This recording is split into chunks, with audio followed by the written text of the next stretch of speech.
दोस्तों, हम अपने जीवन में हमेशा अपने मन को लेकर परेशान रहते हैं। हम यह सोचते हैं कि हमारा मन भला शांत कैसे होगा। हमारे मन में तो तरह तरह के विचार चल रहे हैं। हम काम कुछ और करना चाहते हैं, लेकिन हमारा मन हमसे कुछ और ही काम करवा लेता है। इससे पहले कि आप अपने मन को शांत करने का प्रयास करें, यह जानना जरूरी है कि मन का व्यवहार शांत होने वाला है ही नहीं। अगर मन शांत होने वाला हो सकता तो इस दुनिया में सभी के मन शांत हो गए होते और हर कोई अपना जीवन सुखी सुखी बिता रहा होता। फिर न तो कोई हंगामा होता और न ही किसी तरह की कोई तकलीफ। सभी का जीवन खुशी खुशी बीत रहा होता। फिर न तो आप और न ही मैं पैसे कमाने के पीछे भाग रहे होते। समस्या तो यह है कि हम ज्यादा से ज्यादा चीजें इकट्ठा करना चाहते हैं, क्योंकि हमें लगता है कि हमारे पास जितनी ज्यादा चीजें होंगी हम उतना ही सुखी रहेंगे।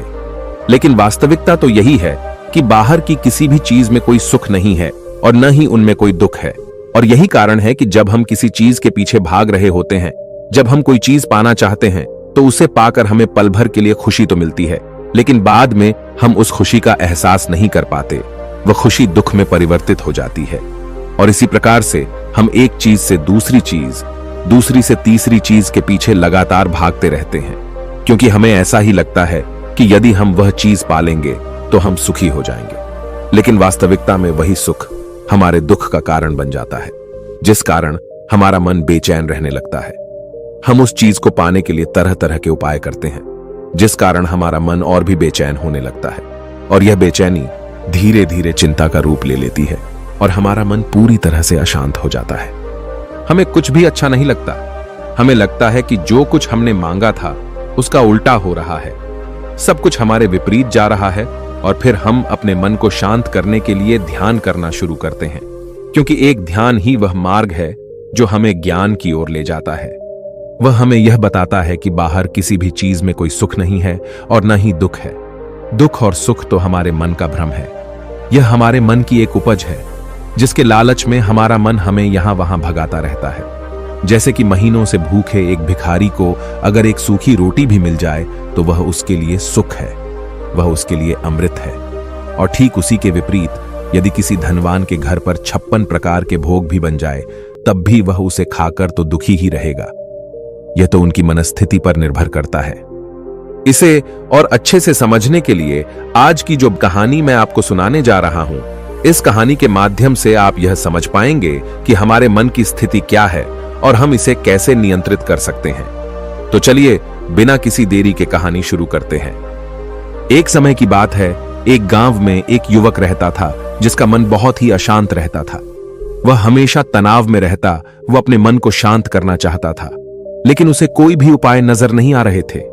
उसके जीवन में कई प्रकार के दुख थे, जिनके कारण वह हमेशा तकलीफ में रहता, तनाव में रहता। एक दिन उसे पता चला कि उसके गांव में एक बौद्ध भिक्षु आए हुए हैं, जो सभी को दुख और सुख पर उपदेश दे रहे हैं। वह युवक तुरंत ही घर से निकला और उनके आश्रम जा पहुंचा। वहां पर पहुंचने के बाद उस युवक ने देखा कि वह बौद्ध भिक्षु सभी गांव वालों को उपदेश दे रहे थे। बौद्ध भिक्षु कह रहे थे कि सभी के जीवन में कोई ना कोई सुख और दुख तो आता ही रहता है, जिस कारण हमारा मन बहुत अशांत रहता है। और एक अशांत मन इस दुनिया का कोई भी सुख नहीं ले सकता। फिर चाहे उसे पूरी दुनिया की धन दौलत ही क्यों न मिल जाए, वह उसे पाकर भी दुखी ही रहेगा। परंतु जिस व्यक्ति का मन शांत है, उसके पास चाहे कुछ भी हो या ना हो, वह हर छोटे पल का आनंद ले सकता है। वह हर पल को खुशी खुशी जी सकता है। इस दुनिया का और इस जीवन का परम सुख भी प्राप्त कर सकता है। इतना कहकर उन बौद्ध भिक्षु ने अपना प्रवचन समाप्त कर दिया और वापस आश्रम की ओर लौट गए। युवक भी उनके पीछे पीछे आश्रम पहुंच गया और इस युवक ने उन बौद्ध भिक्षु से कहा, हे गुरुवर, अभी कुछ देर पहले आप उपदेश दे रहे थे कि एक शांत मन हर पल का आनंद ले पाता है, हर पल को सुखी सुखी जी पाता है। लेकिन इस दुनिया में सभी के पास मन है और सभी के मन अशांत है, तो ऐसे में भला अपने जीवन को कोई सुखी सुखी कैसे जी सकता है। इस दुनिया में शांत मन किसी के पास नहीं। मेरे पास भी एक ही मन है और वह भी शांत नहीं है। गुरुवर, क्या आप बता सकते हैं कि मैं अपने इस मन को कैसे शांत करूं? तभी बौद्ध भिक्षु ने उस युवक को ध्यान के बारे में समझाया, ध्यान के फायदे बताए और उसे कहा, बेटा, ध्यान करने से हमारा मन शांत हो जाता है। हम विचारों के दलदल से बाहर आने लगते हैं और इस कारण हमारे जीवन में सुख उत्पन्न होने लगता है। यदि तुम भी अपने जीवन में सुखी होना चाहते हो, अपने मन के इन विचारों के दलदल से बाहर निकलना चाहते हो, तो तुम्हें ध्यान करना चाहिए। तुम्हें ध्यान का अभ्यास करना चाहिए, क्योंकि यही वह मार्ग है जो तुम्हारे मन को शांत कर सकता है और तुम्हें सही राह पर ला सकता है। उस युवक ने उन बौद्ध भिक्षु की बात मान ली। उस युवक ने उन बौद्ध भिक्षु को प्रणाम किया और वापस घर चला गया। घर पहुंचने के बाद उसने ध्यान करना शुरू किया। वह रात भर ध्यान करता रहा, लेकिन उससे उसे कोई लाभ नहीं हुआ। इस कारण वह अगली सुबह फिर से उन बौद्ध भिक्षु के पास पहुंचा और उन बौद्ध भिक्षु से कहता है, गुरुवर, आपके कहे अनुसार मैंने रात भर ध्यान किया है, लेकिन उससे मुझे कोई लाभ नहीं हुआ। मेरा मन तो अभी भी अशांत है।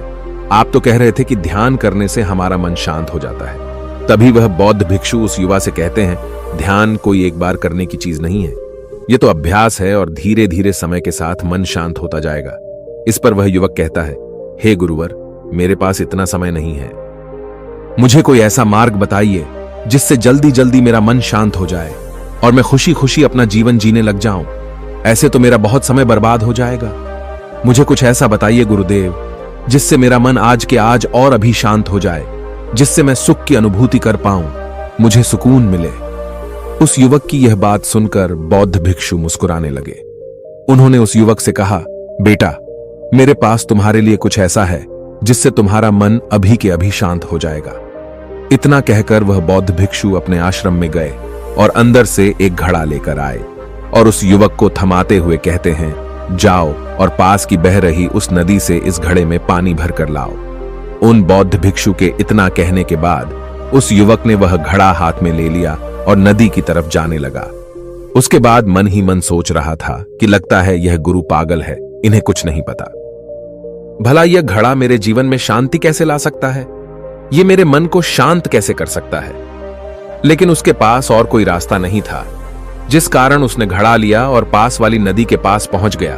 उसने उस नदी में से उस घड़े में पानी भरना शुरू किया, लेकिन जैसे ही उस व्यक्ति ने उस घड़े को नदी से बाहर निकाला तो उस युवक ने देखा कि उस घड़े के चारों ओर छोटे छोटे छेद हैं, जिससे पानी तेजी से बाहर की ओर निकल रहा था।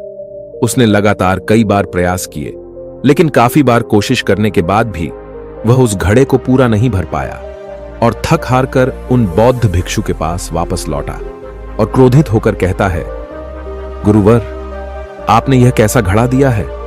इसके चारों तरफ तो छेद है।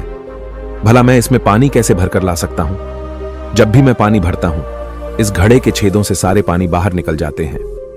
इस घड़े को मैं पूरा नहीं भर सकता। तभी वह बौद्ध भिक्षु उस युवक को शांत कराते हुए कहते हैं, बेटा, शांत हो जाओ।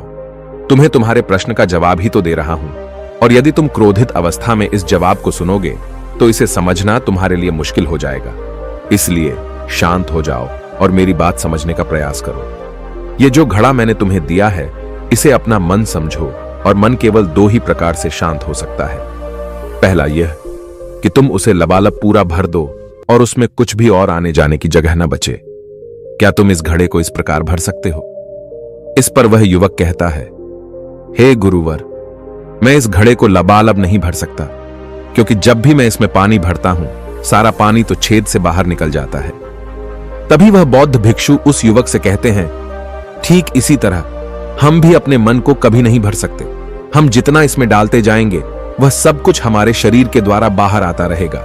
फिर चाहे वह क्रोध हो, प्रेम हो या फिर दया, हम जो भी अपने अंदर आने देते हैं, वही हमारे अंदर से बाहर भी आता है। और इसीलिए मैंने तुम्हें छेदों वाला घड़ा दिया, क्योंकि यह हमारी मन के जैसा ही है। और जब हम इस मन को बस भरना चाहते हैं, तब तुम अपना समय बेकार कर रहे हो। क्या तुम्हें एक पल के लिए भी ये नहीं सोचा कि इसी प्रकार तो तुम अपने मन को भरने में भी लगे हुए हो? क्या इससे तुम्हारा समय बर्बाद नहीं हो रहा? क्या इससे तुम्हारा जीवन बर्बाद नहीं हो रहा? क्योंकि जिस भी चीज से तुम अपने मन को भरोगे, वह तो बाहर निकल ही जाएगी। उस युवक को अपनी गलती का एहसास हुआ। वह तुरंत उन बौद्ध भिक्षु के चरणों में गिर गया और उन बौद्ध भिक्षु से कहता है, गुरुवर, आपने सच कहा। मैंने कभी भी इसके बारे में नहीं सोचा कि मैं अपना जीवन अपने आप ही बर्बाद कर रहा था। ठीक है, मैं तो इस बात से अनजान था, लेकिन आज आपने मेरी आंखें खोल दी। परंतु गुरुवर, अगर यह मन को पूरी तरह भरने का पहला तरीका मन को शांत नहीं कर सकता, तो मन को शांत करने का दूसरा तरीका कौन सा है? गुरुवर, मुस्कुराते हुए उस आदमी से कहते हैं, दूसरा तरीका है कि अपने मन को पूरी तरह खाली कर दो। इस पर वह व्यक्ति कहता है, गुरुवर, आप ही मुझे बताइए कि मैं अपने मन को खाली कैसे कर सकता हूं। तभी बौद्ध भिक्षु कहते हैं, बेटा, यह तो बहुत ही सरल है। बाहर का कूड़ा अपने भीतर मत जाने दो। इस प्रकार तुम्हारा मन अपने आप ही खाली हो जाएगा। वह व्यक्ति कुछ देर सोच विचार करने के बाद बौद्ध भिक्षु से कहता है, हे गुरुदेव, यह कैसे संभव है? जो भी हम देखते हैं, सुनते हैं, वह हमारे मन में ही तो जाता है, वह हमारे भीतर की ओर ही तो जाता है। फिर मैं उसे कैसे रोक सकता हूं? इस पर बौद्ध भिक्षु मुस्कुराने लगे और उस युवक से कहते हैं, बेटा, मैं तुम्हें यही तो समझाने का प्रयास कर रहा हूं कि मन को केवल ध्यान से ही जीता जा सकता है और एक दिन ध्यान करने से कुछ नहीं होने वाला। हमें इसके लिए समय देना होगा, हमें इसके लिए धैर्य रखना होगा, इसका निरंतर अभ्यास करना होगा। आगे बौद्ध भिक्षु उस युवा से कहते हैं, बेटा, क्या तुम्हें प्यास लगी है? युवक कहता है, हां गुरुवर, मुझे बहुत जोरों की प्यास लगी है। इस पर उन बौद्ध भिक्षु ने उस युवक को पानी पिलाया और कहा, ये लो, पानी पी लो, इससे तुम्हारी प्यास बुझ जाएगी। लेकिन मुझे एक बात बताओ, क्या आज पानी पी लेने से फिर तुम्हें कभी प्यास नहीं लगेगी? तुम कभी फिर मुझसे पानी नहीं मांगोगे? इस पर वह युवक कहता है, गुरुवर, आप कैसी बातें कर रहे हैं? पानी तो हमारे जीवन का एक हिस्सा है, इसके बिना तो हम मर जाएंगे। और आप कह रहे हैं कि आज पानी पी लो और उसके बाद मैं कभी पानी न पीऊं। यह भला कैसे संभव है? प्यास तो हमें रोज आती है और हम रोज पानी पीते हैं, इसके बिना तो हम मर जाएंगे। तभी बौद्ध भिक्षु मुस्कुराते हुए उस युवक से कहते हैं, ठीक इसी प्रकार एक दिन के ध्यान से हमारा मन शांत नहीं हो सकता। उसे भी रोज भूख लगती है और उसे रोज रोज हमें आहार भी देना पड़ता है। उसे भी रोज पानी पीने की जरूरत पड़ती है और ठीक उसी प्रकार हमें हर दिन ध्यान करने की भी जरूरत पड़ती है। और जब हम निरंतर ध्यान करते हैं, इसका अभ्यास करते हैं, तो देखते ही देखते हमारे मन की भूख शांत होने लगती है और एक समय पर हमारा मन सारे विचार उत्पन्न करना बंद कर देता है। तब वह बाहर से कुछ भी ग्रहण नहीं कर पाता और जो कोई भी विचार हमारे भीतर है, वह सारे विचार देखते ही देखते समाप्त हो जाते हैं और इसी प्रकार धीरे धीरे हमारा मन शांत होने लगता है। आगे वह बौद्ध भिक्षु उस युवक से कहते हैं, बेटा, तुम ही तो कह रहे थे कि तुमने रात भर ध्यान किया है, लेकिन उसके बाद भी तुम्हारा मन शांत नहीं हो रहा। बेटा, तुम चाहो तो 1 घंटे के लिए ध्यान कर सकते हो, चाहो तो पूरा दिन भर तुम ध्यान करो, लेकिन इसका लाभ भी तुम्हें उतना ही मिलेगा। अर्थात मान लो तुम 1 दिन के लिए ध्यान करते हो तो इससे तुम्हारे मन को भी शांति केवल कुछ समय के लिए ही मिलेगी। यह हो सकता है कि वह 1 घंटे के लिए शांत रहे या फिर केवल कुछ क्षणों के लिए, लेकिन वह शांत अवश्य होगा। लेकिन जैसे ही उसे फिर से भूख लगेगी, वह फिर से अशांत हो जाएगा और फिर से यहां वहां भागने लगेगा और वह अपने विचारों की तलाश में आगे बढ़ेगा, क्योंकि उसे भी तो भूख लगी है, उसे भी तो खाना चाहिए, उसे भी तो पानी चाहिए। जैसे कि जब तुम्हें भूख लगती है तुम अशांत हो जाते हो, क्योंकि तुम्हें भोजन चाहिए, पानी चाहिए, ताकि तुम अपने पेट की भूख को मिटा सके और तुम्हें शांति मिले। इस पर वह युवक कहता है, आप सत्य कहते हैं, मैं ही गलत था, मेरी ही गलती है। मैं अपने मन को अवश्य शांत करके रहूंगा, फिर चाहे इसके लिए मुझे कितना भी समय क्यों न लग जाए, मैं भी उस सुख को प्राप्त करके ही रहूंगा। मैं इस खाली घड़े में पानी भरकर अपने जीवन को बर्बाद नहीं करना चाहता। मैं अपने मन को शांत करके ही रहूंगा, मैं अपने मन को पूरी तरह से खाली कर दूंगा।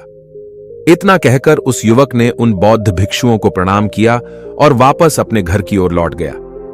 दोस्तों, हम लोगों के जीवन में भी कई प्रकार की समस्याएं हैं और हम उन समस्याओं का समाधान करना चाहते हैं, और अंत में हमें जो मार्ग मिलता है वह ध्यान है। हम ध्यान तो करना चाहते हैं, लेकिन हम उसके परिणाम को तुरंत पाना चाहते हैं। जब हम शुरू में ध्यान करते हैं तो हमें उसका कुछ भी लाभ नहीं मिलता और हमें लगता है कि यह व्यर्थ है, इससे हमें कोई भी फायदा नहीं होने वाला, क्योंकि हमें तो सब कुछ जल्दी जल्दी चाहिए। लेकिन वास्तविकता तो यही है कि ध्यान सब्र और समय मांगता है और साथ ही उसे शांति भी चाहिए। परंतु हम इतने अशांत हैं कि हमारे भीतर ये तीनों चीजें नहीं हैं। इसीलिए अपने भीतर धैर्य पैदा करें। जब आपके भीतर धैर्य पैदा होगा, तभी आप सब्र, समय और शांति के महत्व को समझ पाएंगे, और फिर आपका समय चाहे कैसा भी क्यों न चल रहा हो, आप हर समय खुश रहना सीख जाएंगे। अगर आपका मन अशांत है तो यह किसी और के हाथों में नहीं है कि वह आपके मन को शांत कर सके। यह तो आपके हाथों में है कि आप अपने मन को किस प्रकार और कितनी देर तक के लिए शांत कर सकते हैं। दोस्तों, आपने आज के इस वीडियो से क्या सीखा वह मुझे आप कमेंट में बता सकते हैं। इसी के साथ में उम्मीद है कि आपको आज की वीडियो पसंद आई होगी, तो इस वीडियो को उस इंसान को शेयर करें और उसी के ठीक बाद चैनल को सब्सक्राइब करें। तो चलिए फिर मिलते हैं ऐसी एक और नई वीडियो में। तब तक के लिए अपना ख्याल रखें।